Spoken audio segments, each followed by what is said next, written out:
This tutorial is on the ILS system, Instrument Landing System, and CILS as installed in the VRS F-18 Super Hornet. An understanding of ILS procedures is required prior to commencing this approach. What the approach consists of, localizer, glide slope, and how that information is displayed within the aircraft. All the elements of the approach are displayed on the approach plate for the specific airport that you'll be flying into. This is Norfolk International. First, the TACAN frequency. Second, the localizer frequency. Third, the final approach course and what defines the final approach course. 5 and 6, altitude restrictions for the approach. And lots and lots and lots of other information the pilot must be familiar with.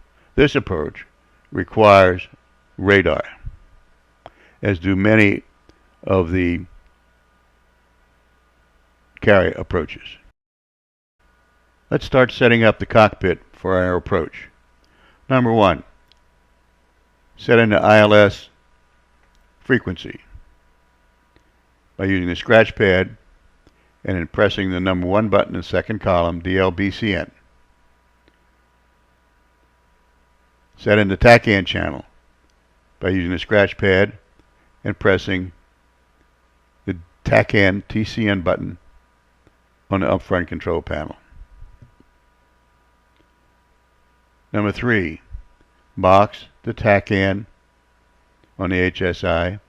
Number 4, box the ILS on the HSI.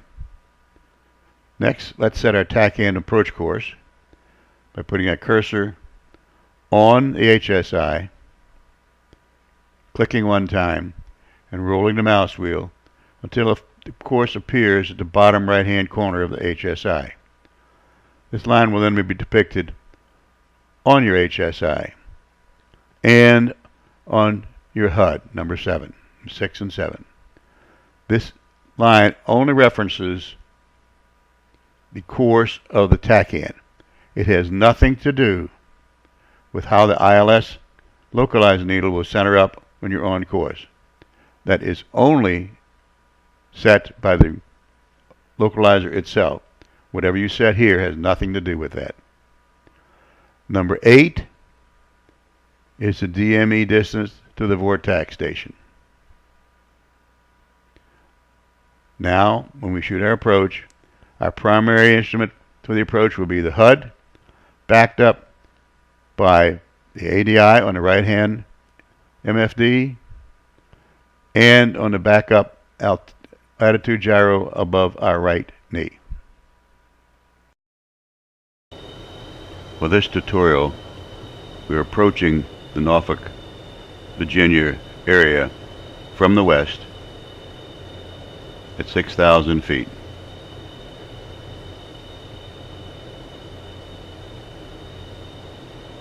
(250 knots) to maximum airspeed, controlled airspace below 10,000 feet. We're heading 090. Our radios are set up as we showed in the previous slide. I'm going to take a 30-degree cut on my course line here.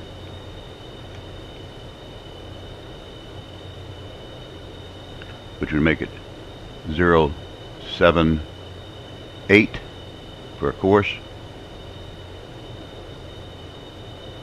I'm now at 078, cut on my final approach course line at 6,000 feet, approximately 20 miles from the airfield.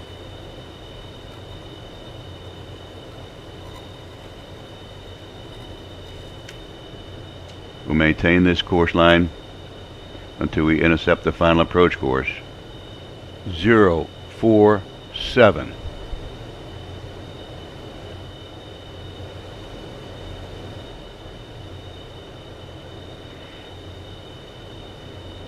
As we approach the ILS final approach course, we'll start picking up the localizer and the glide slope information. Localizer and glide slope information will be shown in 3 different indicators in the cockpit. The HUD, the ADI, which I have set up on the right hand MFD, and the standby gyro right above your right knee.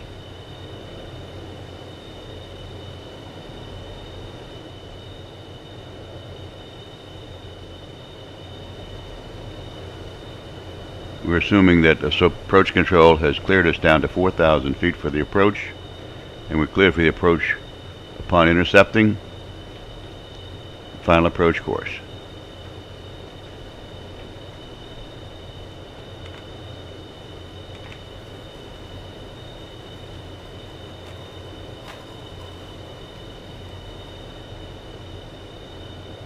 And upon intercepting the approach course 047, turn inbound.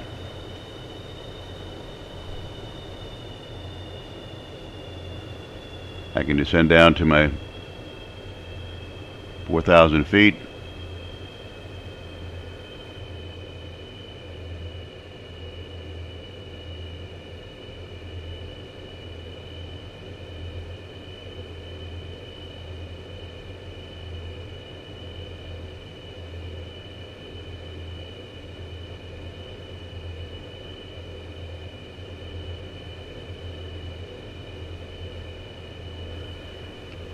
As my localizer needle centers, I'll turn inbound, disregarding now the course line from the tack end, relying only on the localizer for my heading information and course information. Upon intercepting the localizer, ATC clears us down to 3,000 feet. We'll maintain 3,000 feet until we reach the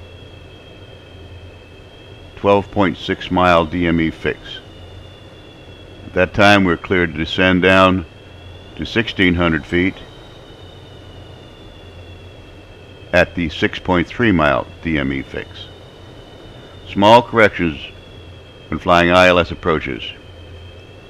The needles are very sensitive and get more sensitive the closer you get into the airfield. And then when we get the aircraft ready for landing, we're at half flaps.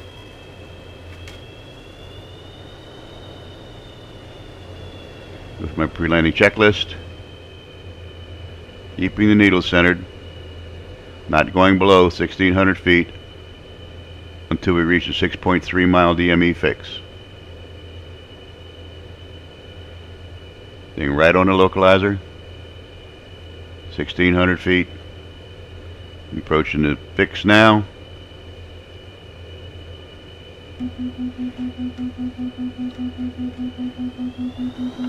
Going to get my gear down at 6.3 miles.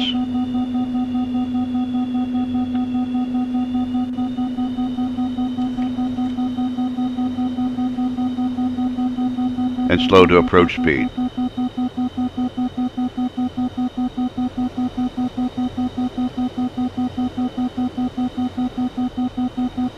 Past 6.3 miles, start my descent down now to 820 feet by the 3.9 mile DME fix. Staying right on localizer, right on glide slope.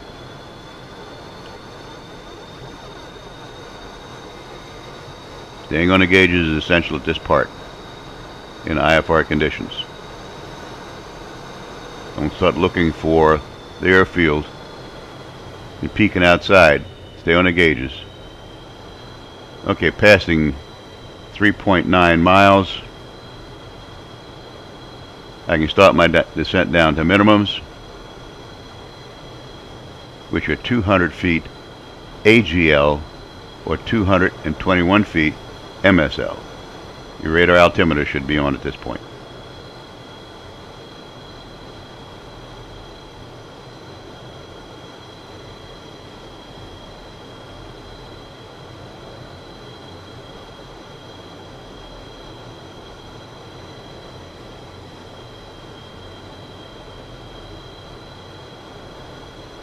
Should be seeing the airfield shortly. Alright, I've got that field in sight. Switching my gaze now off the gauges to the runway. Looking at the VASI lights, thinking that I'm on glide slope. I wish I could blow up full flaps at this point, but I'll just maintain a half flap landing.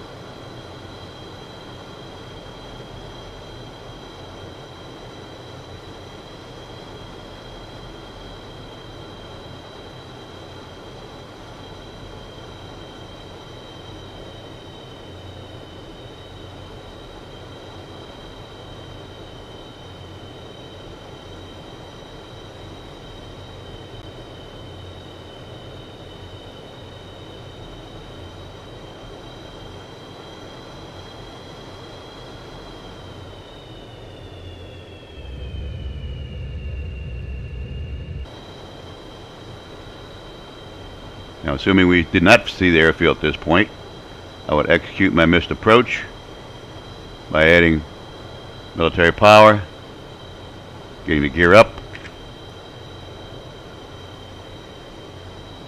I'd have to reset my TACAN to Cape Charles VORTAC